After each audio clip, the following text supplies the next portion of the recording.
मुंबई लोकसभा मतदारसंघ हा मतदारसंघ गेल्या अनेक वर्षांपासून रंगतदार लढतींसाठी ओळखला जातो। अभिनेता गोविंदा आणि अभिनेत्री उर्मिला मातोंडकर असे दोन सेलिब्रिटी याच मतदारसंघातून निवडणुकीच्या रिंगणामध्ये उतरलेले होते। यंदाच्या वेळी मात्र भाजपाने केंद्रीय मंत्री पियुष गोयल यांना उमेदवारी दिली आणि इथली लढत प्रतिष्ठेची केलेली आहे। बघूया हा स्पेशल रिपोर्ट। उत्तर मुंबईत भाजप विरुद्ध काँग्रेसची थेट लढत। पियुष गोयल पहिल्यांदाच थेट लोकांमधून निवडणुकीच्या रिंगणात। काँग्रेसचे निष्ठावान भूषण पाटील लावणार भाजपच्या गडाला सुरुंग। उत्तर मुंबई परंपरा राखणार की यावेळी बदल घडवणार।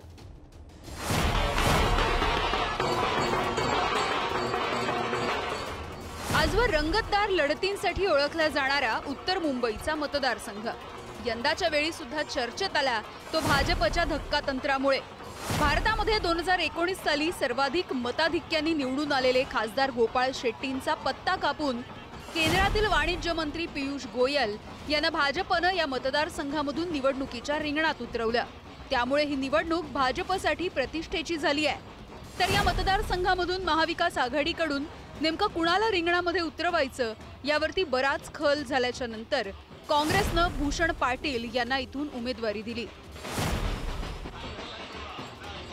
त्यामुळे 35 वर्षांच्या राजकीय कारकिर्दीमध्ये पहिल्यांदाच लोकांमधून निवडणूक लढवणारे पियुष गोयल उत्तर मुंबईचा गड राखणार की काँग्रेसचे भूषण पाटील उत्तर मुंबईची सत्ता खेचून आणणार हे बघणं महत्त्वाचं आहे।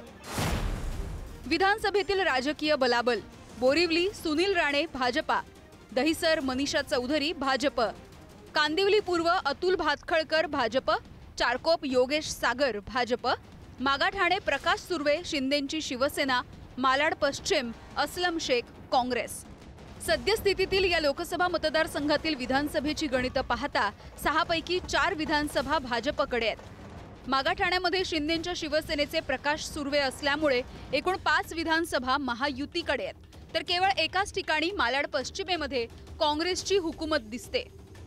विनोद घोसाळकर आणि शिवसेनेला मानणारा एक मोठा मतदार त्यांच्याकडे मतदार करू शकतो आणि जर मराठी मतदार एक गठ्ठा त्यांच्याकडे मतदान करायला गेले तर मात्र ही लढत अटीतटीची सुद्धा होऊ शकते।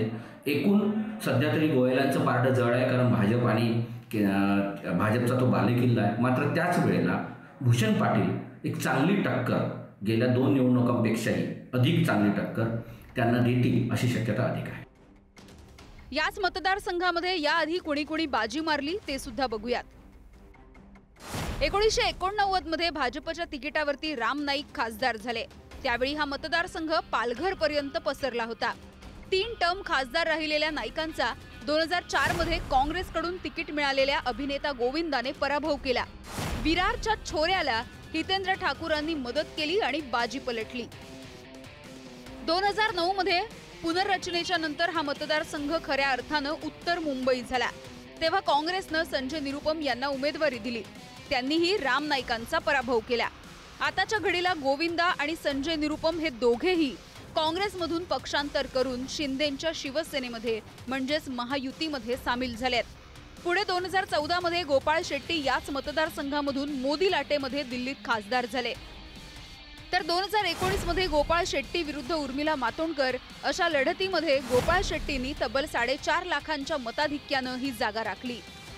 यंदा मात्र भाजपसाठी सुरक्षित मतदारसंघ असणाऱ्या याच मतदारसंघामधून गोपाळ शेट्टींचं तिकीट कापून पियुष गोयल मैदानामध्ये उतरलेत। गोयल हे दिल्लीमधल्या सत्ता वर्तुळातील प्रभावी नाव आहे। ते मूळचे मुंबईकर आहेत, पण शेट्टींचं तिकीट कापून त्यांना मुंबईमधून उमेदवारी देऊ नये यासाठी बरंच नाराजी नाट्य रंगलेलं बघायला मिळालं। आमची विजय प्रचंड बहुमताची होणार आहे आणि देशामध्ये 400 सीट एनडीएच्या मोदीजीच्या खात्यात जाणार। नक्की विश्वास आहे रेकॉर्ड ब्रेकिंग विजय होणार। आमचा मतदार मोदीला आशीर्वाद आणि संदेश देण्यासाठी उत्सुक आहे। निकाल जो पण येईल, किती मताने जिंकेल मी सांगू शकत नाही, पण विजय नक्की आहे एवढं मला खात्री आहे। म्हणजे मी हे आत्मविश्वासाने बोलतो, अति आत्मविश्वासाने बोलत नाही। अति आत्मविश्वास ते दाखवतात आहे। उत्तर मुंबई मतदारसंघामधले प्रश्न। वेस्टर्न हायवे आणि लिंक रोडवरची सततची वाहतूक कोंडी, दाटीवाटीच्या झोपडपट्ट्या आणि चाळींचं रखडलेलं पुनर्वसन, संरक्षण खात्यातील जमिनींवरती पुनर्विकास करता येत नसल्याचा प्रश्न, कोळीवाड्यांचा विकास, मच्छीमारीसाठी आवश्यक असणाऱ्या सुविधांचा अभाव. एकूणच या मतदारसंघाची राजकीय गणितं बघता भाजपनं प्रतिष्ठेची केलेली उत्तर मुंबईची लढत नेमकी कोण जिंकणार याची उत्सुकता आहे. कारण यावेळी समीकरणं काहीशी बदललेली आहेत. तिकीट कापलं गेल्यामुळे गोपाळ शेट्टी अधिकृत नसले तरी त्यांचे समर्थक नाराज आहेत.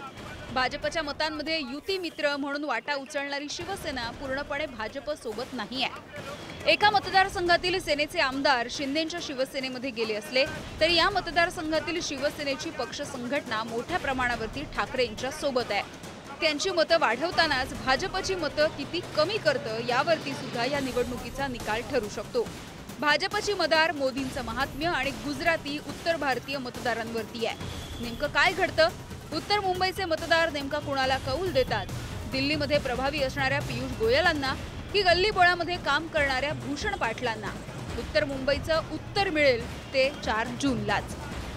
विक्रांत शिंदेसह यामिनी दळवी, पुढारी न्यूज, मुंबई.